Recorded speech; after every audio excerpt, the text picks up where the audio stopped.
రాష్ట్రంలో చంద్రబాబు నాయుడు గారి నాయకత్వంలో కూటమి ప్రభుత్వం ఏర్పడి 10 మాసాలు కూడా పూర్తిగా వస్తాయి. అంటే 11 నెలల్లో ఇంకా 2 నెలల్లో సంవత్సరం పూర్తి అవుతుంది. చంద్రబాబు గారి నాయకత్వంలో ఈ కూటమి పార్టీలన్నీ కూడా తెలుగుదేశం కావచ్చు, బీజేపీ కావచ్చు, జనసేన పార్టీలన్నీ కూడా హామీలతో పాటు ప్రత్యేకంగా సూపర్ 6 హామీలు కూడా ఇవ్వడం జరిగింది. పెన్షన్ల పెంపు, జగన్మోహన్ గారి యొక్క ప్రభుత్వం ఇస్తున్న 3,000 పెన్షన్ని 4,000 చేస్తామని చెప్తూనే అంతకంటే కూడా జగన్మోహన్ గారు ఇచ్చిన ప్రభుత్వం కంటే కూడా ఎక్కువ సంక్షేమ కార్యక్రమాలు, ఎక్కువ డబ్బు కూడా ప్రజలకు ఇస్తామని చెప్పి సూపర్ 6 అనే హామీలు ఇవన్నీ కూడా ఇవ్వడం జరిగింది. ఈ 10 నెలల్లో సూపర్ 6 హామీలో పూర్తిగా కాకపోయినా కొద్దో గొప్ప ఒక గ్యాస్ కనెక్షన్, ఉచిత గ్యాస్ కనెక్షన్లు తప్ప సూపర్ 6లో ఒక్క హామీ కూడా నెరవేర్చిన పాపాన పోలేదు ఈ ప్రభుత్వం ఈ 10 నెలల్లో. కానీ ఈరోజు ఒక ప్రచార ఆర్భాటం, ప్రతి నెల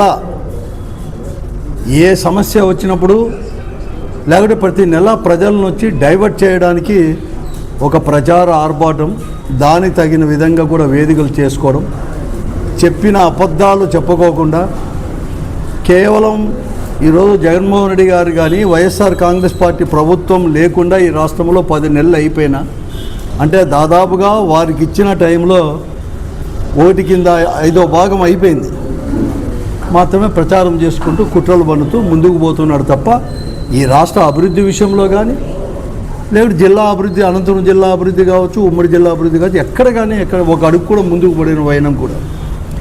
సంక్షేమ కార్యక్రమాలు అంటే అవి కూడా ఏం చేయలేకపోయాడు. గ్యాస్ కూడా అరకొరగానే పూర్తిగా ఏదైతే చెప్పాడో అది కూడా పూర్తిగా ఇవ్వలేకపోయాడు ఎక్కడ కానీ. దాంట్లో ఒకటి చేసుకోవడం జరిగింది. కానీ ఈరోజు కొత్త పదాలు, అదేదో పాత సీసాలో కొత్త సారాలను పెట్టినట్లుగా కేవలం కొత్త పేర్లతో ఈరోజు ప్రజల ముందుకు వచ్చి ప్రజలను మొబ్బబెట్టాలనే ఒక ప్రయత్నం ఈ రాష్ట్రంలో 10 నెలల నుంచి కూడా జరుగుతుంది. నిన్న కూడా ఉగాది పర్వదినాన కొత్త పదానికి P4 అనేది అదేదో కొత్తగా చేసుకున్నట్టు కూడా గతంలో కూడా ఉంది. కార్పొరేట్ సంస్థలు, ధనవంతులు దత్తుకు తీసుకోవడము, తర్వాత వాలంటీర్ ఆర్గనైజేషన్ దత్తుకు తీసుకోవడము, ఇదంతా కొత్తగా వచ్చింది ఏం కాదు. ఆయన ముఖ్యమంత్రి మొదటి కాకుండా ముందు, ఆయన కంటే ముందు ముఖ్యమంత్రులు ఉన్నప్పుడు ఏ ప్రభుత్వం ఉన్నా కూడా అవన్నీ ఉండేది. ఒక P4 public private peoples partnership అని P4 అని ఒకటి పెట్టడం, దాంట్లో ఆశలు రేకెత్తించడం ప్రజలకు. లేకపోతే ప్రతి నెల కూడా పెన్షన్లు ఇచ్చే కార్యక్రమం చెప్పి ప్రజావేదిక ద్వారా చెప్పిన అబద్ధం అనేది కూడా మళ్ళీ చెప్పకుండా ఈ 10 మాసాలు నేను 10 ప్రజావేదికలు చూశాను. ఆయన అధికారంలోకి వచ్చినాక, ప్రమాణ స్వీకారం చేసినాక, జూన్ 12వ తేదీ లాస్ట్ ఇయర్ చేసినాక 10 ప్రచార వేదికలు అయినాయి. ఒకటి కూడా చెప్పింది మళ్ళీ ఆయనది కూడా మళ్ళీ నెక్స్ట్ టైం కూడా మళ్ళీ కథ ఎత్తాడు. ఆ పరిస్థితుల్లో ఈరోజు ఈ 10 నెలలు కూడా ముందుకు పోతా ఉంది. ఈరోజు P4 అనేది ఏం కొత్తదేం కాదు. ఇది P4 అనేది గతంలో కూడా అన్ని కార్పొరేట్, ఎందుకు ఇతను ముఖ్యమంత్రి గతంలో కూడా ఉండ్రి. మన అనంతపురం అసెంబ్లీ నియోజకవర్గం రాజీవ్ కాలనీ కావచ్చు, లేకపోతే కొన్ని గ్రామాలు మంత్రులని ప్రతి ఎమ్మెల్యే కూడా వాళ్ళ నియోజకవర్గంలో 1-2 గ్రామాలు తీసుకుంటే కడకు సిమెంట్ రోడ్డు కూడా వేయలేని పరిస్థితి. 5 సంవత్సరాలు కూడా 3వ తూరు ముఖ్యమంత్రిగా ఉన్నప్పుడు కనీసం వాళ్ళు చెప్పిన దాంట్లో కూడా 3 అన్నా కనీసం చేసినట్లు లేదో ముచ్చటగా కానీ ఏది కానీ చేయలేని పరిస్థితి. ఇప్పుడు కొత్తగా P4 అని తీసుకొని వచ్చేసాడు. దీంట్లో ఆయన చెప్పేది ఏమంటే, కొత్తగా చెప్పేది ఏమంటే అసలు పావర్టీ అనేది కూడా లేకోకుండా చేస్తానని చెప్పేసి, జీరో పావర్టీ అంటే 2029కే జీరో పావర్టీ చేస్తాడంట. ఈరోజు 2,20,000 ఉండే తలసరి ఆదాయము, కుటుంబ తలసరి ఆదాయాన్ని 5,20,000కు 29కే చేరుస్తాడు. 47 కల్లా 2047 కల్లా 55 లక్షల తలసరి ఆదాయం చేస్తామని చెప్పేసి. అంటే ఎట్లా అంటే అతను భ్రమలో తేలిపోతూ ప్రజలను కూడా ఊహా పల్లికల్లో కూడా తిరుగుతూ ఉన్నట్లుగా భ్రమింపజేసే పద్ధతి తప్ప చంద్రబాబు నాయుడు గారిది మరొకటి కానే కాదు అని చెప్పి చెప్తాను. ఈరోజు నేను చెప్తాను, మీకు నిజంగా కూడా చిత్తశుద్ధి ఉంటే అసలు పావర్టీలో ఇంకా ఇప్పటికీ మీరు చెప్తాన్నట్లుగా అడ్మినిస్ట్రేటివ్ వచ్చేసి సచివాలయం అంటున్నారు కదా, సచివాలయం వైజ్ ఒకటి డిక్లేర్ చేయండి. మీరు ఆగస్టు కల్లా ప్లాన్ చేస్తామంటున్నారు కదా, దానికంటే ముందుగా ప్రతి సచివాలయ పరిధిలో కూడా ఈ రాష్ట్రంలో ఎంతమంది ఇంకా పావర్టీలో ఉన్నారు చేయండి. ఈ పొద్దు కొత్తగా ఏం చెప్తున్నాడో మళ్ళీ తర్వాత ధనవంతులకు పేదలకు అనుసంధానం చేస్తా అంట. ఒక దిక్కేమో జాతీయ పత్రికల నుంచి ప్రతి ఒక్కరికి కూడా నేషనల్ అనాలిసిస్లో అందరూ కూడా చెప్తున్నారు వ్యత్యాసం పెరిగిపోతూ ఉంది. ధనవంతులకు పేదలకు వ్యత్యాసం అనేది పెరిగిపోతూ ఉంది. ధనవంతులు పెరుగుతూ ఉన్నారు, పేదలు కానీ ఇంకా కూడా మిగిలిపోతూ ఉన్నారు, ఇంకా తగ్గుతూ ఉన్నారు అని చెప్పి ఓ దిక్కు జాతీయ సర్వేలు అన్నీ కూడా చెప్తూ ఉంటే ఈ దేశంలో స్వాతంత్రం వచ్చినప్పటి నుంచి కూడా అభివృద్ధి అనేది కాలేదని చెప్పను, అయినా కూడా వారితో పాటు కాలేదనేది పోతుంటే ఇతను తగ్గిస్తాడు, అందరినీ సమానం చేస్తాడు అని చెప్పడం ఇది ఒక పెద్ద బూటకం తప్ప ప్రజలను మోసం చేయడం తప్ప మరొకటి కానే కాదు. ఇంకొక మాట, నిన్న కూడా పెన్షన్లు ఇచ్చేటప్పుడు ప్రజావేదిక ద్వారా ఒక మాట చెప్పాడు ఒంగోలు దగ్గర. ఎందుకంటే అప్పుడు కూడా ఇక్కడ కూడా చెప్పడం జరిగింది, 2 తూర్లు వచ్చేసాడు ఇక్కడ కూడా, మన ఉమ్మడి జిల్లాలో కూడా 2 మార్లు కూడా తిరగడం జరిగింది. దాంట్లో చెప్తూ జగన్మోహన్ రెడ్డి గారు 5 సంవత్సరాల్లో అతను నొక్కిన బటన్ కంటే కూడా మొత్తం విలువ అతను ఇచ్చిన పెన్షన్లు అని అంటాను. కాదనం లేదు, నువ్వు బటన్ నొక్కడం అంటే అంత వ్యంగ్యంగా నువ్వు మాట్లాడాల్సిన పని లేదు.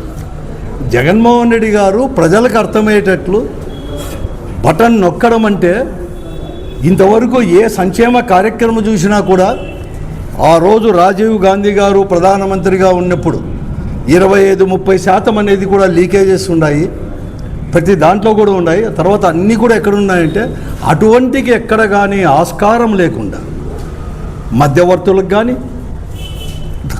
లంచగొండలకు కానీ వేరే వాళ్ళకి ఆస్కారం లేకుండా నేరుగా ఒక బటన్ నొక్కడం ద్వారా ఇప్పుడు వచ్చిన టెక్నాలజీని ఉపయోగించుకొని నేరుగా ప్రజల ఖాతాల్లోకి తీసుకొని పోవడం అంత తప్ప మీరు వ్యంగ్యంగా మాట్లాడాల్సిన అవసరం లేదు అంటాం. ఈరోజు నువ్వు ఎట్లా చెప్తావు, ఎట్లా తీసుకొస్తావు? భవిష్యత్తులో ఇస్తానంటున్నావు కదా, ఇంకా కూడా నేను సూపర్ 6 ఇస్తానంటున్నావు కదా, నువ్వు ఏ పద్ధతిలో ఇస్తావు చెప్పు? మళ్ళా లంచగొండల చేతులు పోనిస్తావా? మధ్యవర్తుల చేతికి పోనిస్తారా?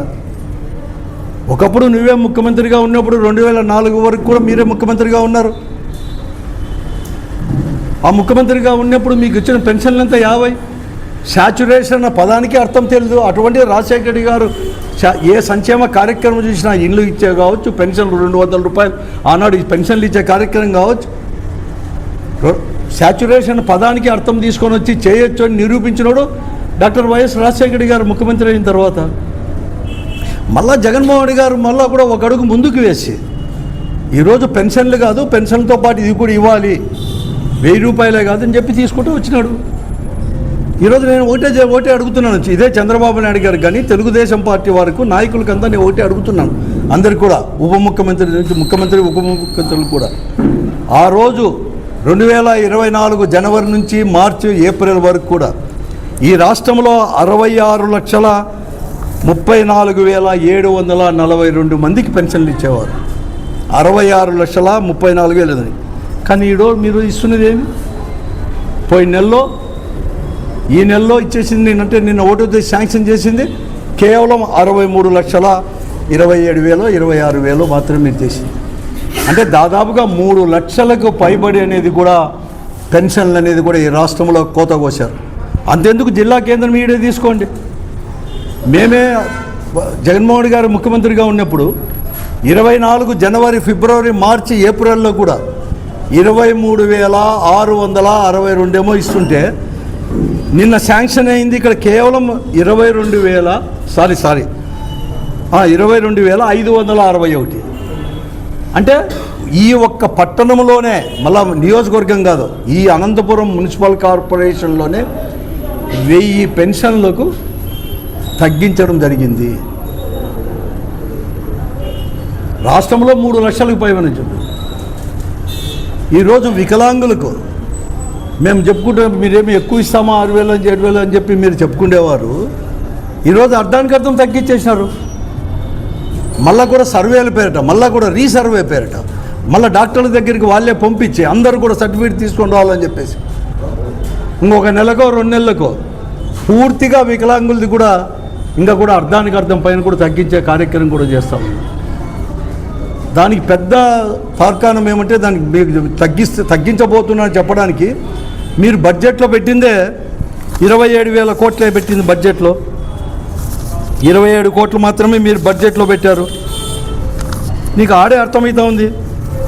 నీకు దాదాపుగా 33,800 కోట్ల రూపాయలు కావాలి.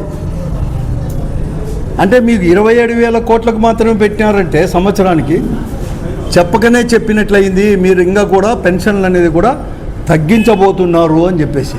ఇది మీ విధానమా ప్రజావేదిక పైన? ఇది మాత్రం చెప్పరు. ఎందుకు తగ్గించినారు, ఎందుకు ఈ 10 నెలల్లోనే ఇంతమంది 3 లక్షల మందిని తీసేయాల్సిన అవసరం వచ్చింది, ఒక కొత్త పెన్షన్ ఇవ్వలేదు, ఇంకా దాదాపుగా కూడా 2 లక్షల మంది, ఇంకా 2 లక్షల మందికి పైబడి కూడా ఈరోజు కాసుకొని ఉన్నారు కొత్త పెన్షన్ కావాలని చెప్పేసి. కొత్తగా దురదృష్టవశాత్తు వితంతువులైన వాళ్ళు కావచ్చు, అనేక రకాల కూడా లేదా 2 లక్షల మంది ఈ రాష్ట్రంలో కాచుకున్నారు. మీ సర్వేలో చెప్తుండే వాళ్ళ గురించి ఇంతవరకు ఏం మాట్లాడలేదు. కానీ చెప్పిన అబద్ధం అనేది చెప్పుకోకుండా ఈరోజు మీరంతా ముందుకు తీసుకొని పోతున్నారు.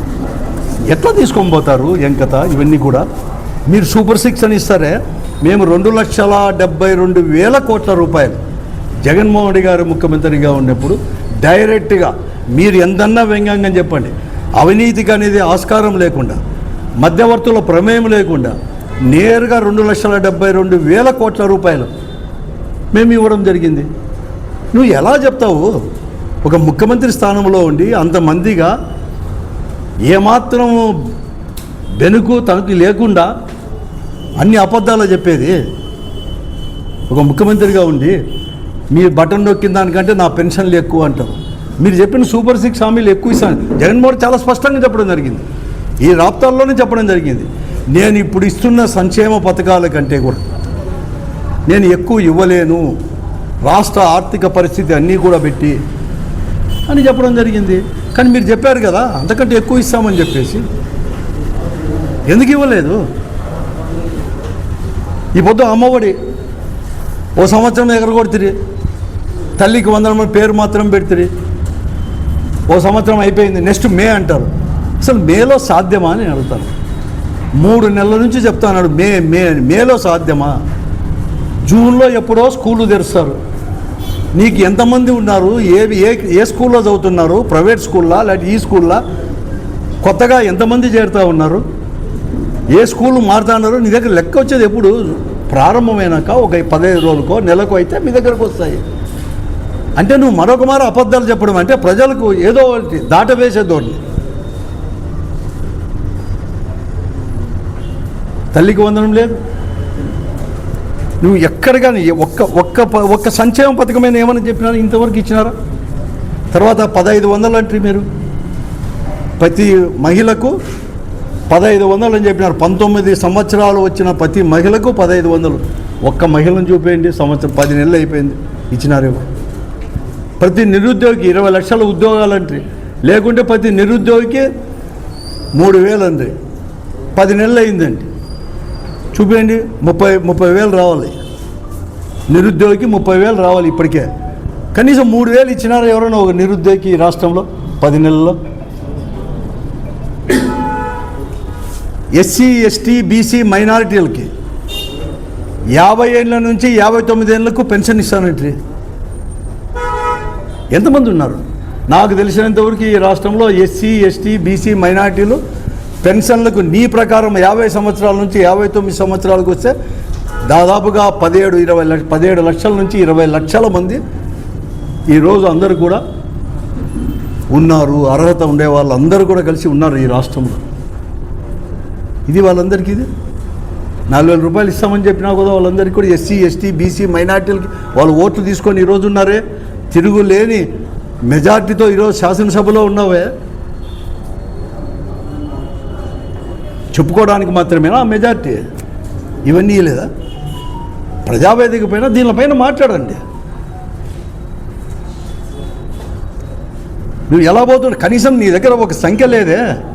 ఇంతవరకు నువ్వు ఏం P4 అన్నవే. నువ్వు పావర్టీ జీరో పావర్టీ చేస్తా అన్నప్పుడు ఈ రాష్ట్రంలో సచివాలయ వైజు, కాన్స్టిట్యున్సీ వైజ్ వద్దు, పంచాయతీ వైజ్ వద్దు, సచివాలయం వైజు పావర్టీ కిందే, పావర్టీతో పేదవారు ఎంతమంది ఉన్నారో నీ దగ్గర లెక్కలు తీసుకోకుండా వెంటనే ప్రకటించు. నువ్వు స్టాటిస్టిక్స్ చెప్పుకుంటూ పోతే ఎన్ని రోజులని మోసం చేస్తావు? ఇదే పరిస్థితి.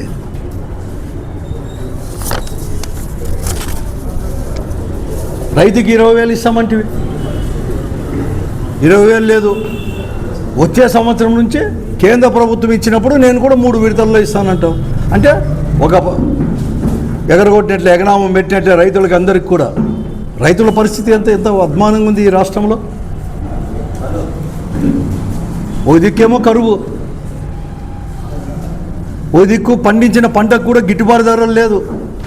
పోతే పని ప్రజలకన్నా కానీ ఏదైతే రైతుల దగ్గర నుంచి కూడా ఆ రేట్లకి ఇస్తామంటే అసలు నిత్యావసర దీంట్లో సరుకుల దగ్గర నుంచి కాయగూరల వరకు, పండ్ల వరకు కూడా విపరీతమైన రేట్లు మార్కెట్లో. ఈ రాష్ట్రంలో ఎవరు కొనలేని పరిస్థితి కూడా, సామాన్యుడు కూడా విపరీతంగా రేట్లు పెరిగిపోయినాయి 1 నెల నుంచి 2 నెలల నుంచి. రైతుకు మాత్రం ఎక్కడ కానీ కనీసం మద్దతు ధర కూడా ఎక్కడ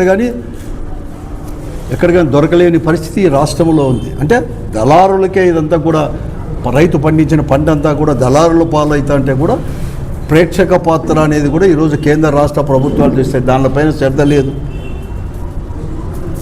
అంతెందుకు ఈ రాష్ట్రంలో ఒకవేళ మన జిల్లాలో కరువైనా కూడా, ఉమ్మడి జిల్లాలో కరువైనా కూడా ఈరోజు పై ప్రాంతాల్లో కురిసిన వర్షం వలన నాకు తెలిసినంతవరకు నేను 45 ఏళ్ళ నుంచి దీన్ని బాగా ఫాలో అవుతాను. ఇంతవరకు అప్పుడు ఆ కాలంలో కూడా ఫస్ట్ హెచ్ఎల్సీ వచ్చిన కాలంలో కూడా అన్ని నీళ్ళు రాలేదు. 31 TMC హెచ్ఎల్సీ ద్వారా 31 TMC వచ్చింది. 30.9 TMC హెచ్ఎల్సీ ద్వారా వచ్చేసింది. ఎప్పుడు రాలేదు తుంగభద్ర డ్యామ్ నుంచి. సముద్రం పాలైనా తెగిపోయి ఏదో తుంగభద్ర అయినా కూడా అన్ని నీళ్లు తీసుకొని వచ్చేసి 24 TMCలు హెచ్ఎన్ఎస్ ద్వారా, హంద్రీ ద్వారా తీసుకొని వచ్చేసారు. అంటే దాదాపుగా 55 TMCలు. అంటే ఒక TMC 7,000 నుంచి 9,000. అంటే బాగా అన్ని లైనింగ్ బాగుంటే 9,000 ఎకరాలకు రావాలి ఒక TMC. సరిగా లేకపోయినా కూడా 7,000 నుంచి 8,000 వరకు రావాలి. దాదాపుగా 3.5 లక్షల నుంచి 4.5 లక్షల ఎకరాలకు ఇరిగేషన్ ఇవ్వాల్సిన వాళ్ళు పోతే ఆశ్చర్యపోతారు.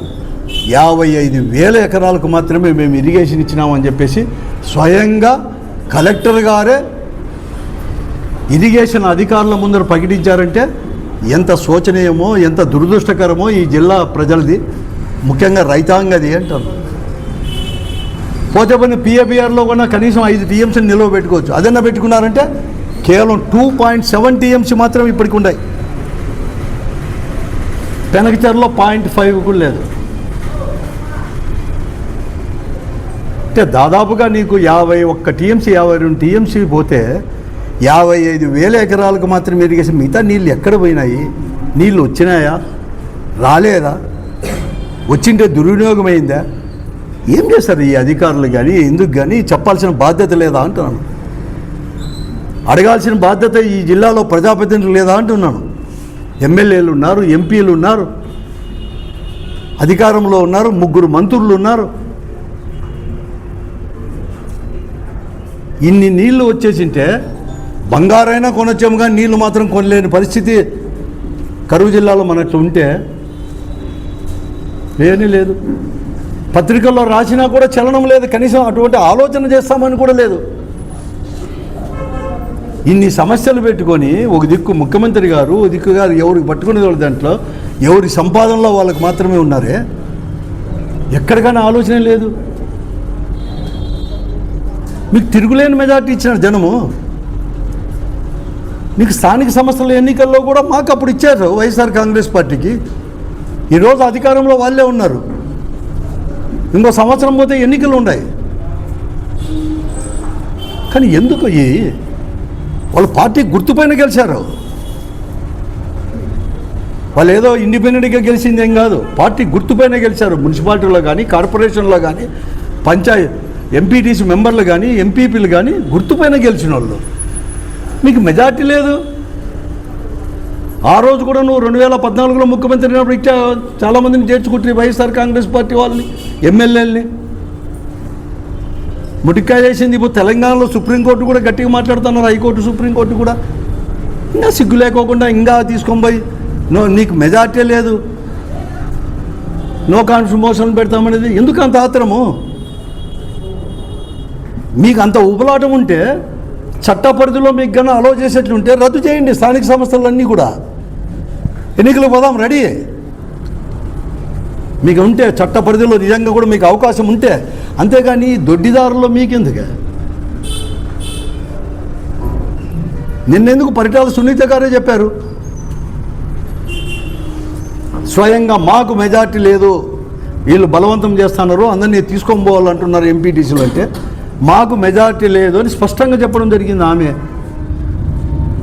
మాకు మెజార్టీ లేరు, మేము అభ్యర్థి నిలబెడదామంటే మహిళ లేదు మా దిక్కు, తెలుగుదేశం పార్టీ సింబల్ పైన గెలిచారు, మేమేం చేస్తాం దానిపైన ఆలోచన చేసి అని చెప్పిన వాళ్ళు ఏం జరిగింది? అట్లే కదిరి దగ్గర, కదిరి నియోజకవర్గంలో గాండ్లపెంట మీకు రామగిరి కావచ్చు, గాండ్లపెంట ఏమిది? దానికి మనుషుల్ని చంపుకోవడం మళ్ళా పూర్వం మళ్ళా 15-20 ఏళ్ళ కిందటిది. అప్పుడు తెలుగుదేశం పార్టీలు ఎటువంటి దాన్ని ఆ స్థితికి తేవాలా జిల్లాలో అంతా? ఇప్పటికే పల్నాడు ఏరియా అదే పని చేస్తున్నారు రాష్ట్రంలో. ఈ జిల్లాలో కూడా, ఉమ్మడి జిల్లాలో కూడా అదే పని. దానితోడు పోలీసు వాళ్ళు కొత్తగా ఇప్పుడు అదనంగా అసలు చేతులు ఎత్తేసినారు ఈ పొద్దు.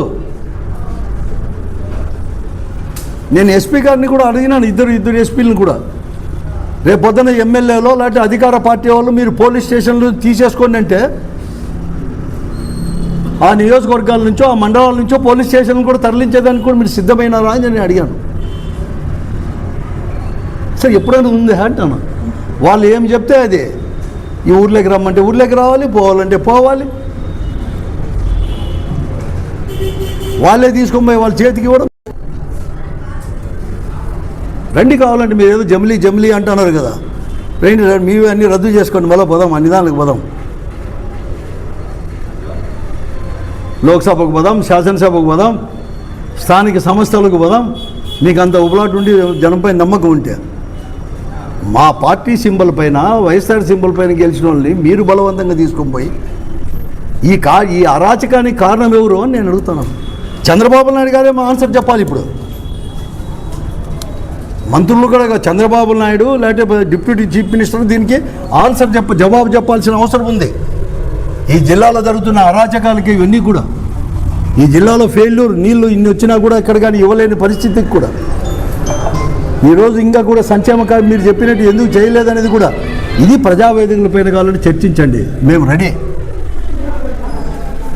మీ బెదిరింపులకు, మీ అరాచకాలకు ఏం కొత్తవేం కాదు. ఈ జిల్లాలో మేము చూస్తానేది మీరు అధికారంలో ఎప్పుడు ఉన్నా కూడా ఇవన్నీ కూడా చూస్తూనే ఉన్నాం. 35-40 సంవత్సరాల నుంచి కూడా ఎవరు భయపడరు. నిన్ననే ప్రూవ్ అయింది ఈ రాష్ట్రంలో 51 మంది అంటే 30 మంది కూడా మళ్ళీ అంతకు గెలిపించుకోవడం కానీ, ఏ పరిస్థితుల్లో కూడా కడకు పోలీసు వాళ్ళ ఆఫీసర్లు చెప్పినా, పెద్ద అధికారులు చెప్పినా కూడా ఎన్నుకోకుండా చేతులు ఎత్తిన విధానం పార్టీకే. మేము వైఎస్ఆర్ కాంగ్రెస్ పార్టీలో ఉంటాం, జగన్మోహన్ రెడ్డికి మా ఓటని చెప్పి ఎత్తిన విధానాన్ని చూసి గ్రహించుకోండి. వైఎస్ఆర్ కాంగ్రెస్ పార్టీ యొక్క కార్యకర్తలు కానీ, లీడర్ల యొక్క మనోభావాలు ఇంకా పప్పులు ఉడకవు. ప్రజా సమస్యలపైన కావచ్చు, లేకపోతే మీ అరాచకులపైన కావచ్చు,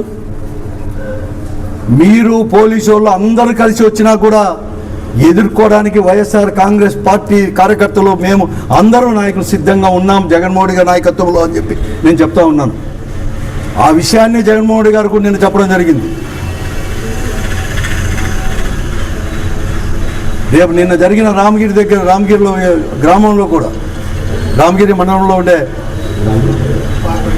పాపిరెడ్డిపల్లి దానికి కూడా, ఆ బాధిత కుటుంబాలని పరామర్శించడానికి కూడా స్వయంగా మా పార్టీ అధ్యక్షులు జగన్మోహన్ రెడ్డి గారే మంగళవారం కూడా వస్తున్నాడు ఆ గ్రామాన్ని సందర్శించి ఆ కుటుంబానికి ధైర్యం చెప్పడానికి. ఆ కుటుంబమే కాదు, మొన్న మాట్లాడుతూ ఆ కుటుంబంతోనే చెప్పాడు, ప్రతి కార్యకర్తకు కూడా మెసేజ్ ఇచ్చాడు, నేను ఉన్నాం, ఏం లేదు, భయపడదు, ఇంకా ఎదుర్కొంటామని చెప్పేసి. దీనికంతా కూడా ముఖ్యమంత్రి బాధ్యత తీసుకోవాల్సిన అవసరం కూడా ఉంది. ఈ జిల్లాలో జరుగుతున్న పరిణామాలు అన్ని దానికి కూడా.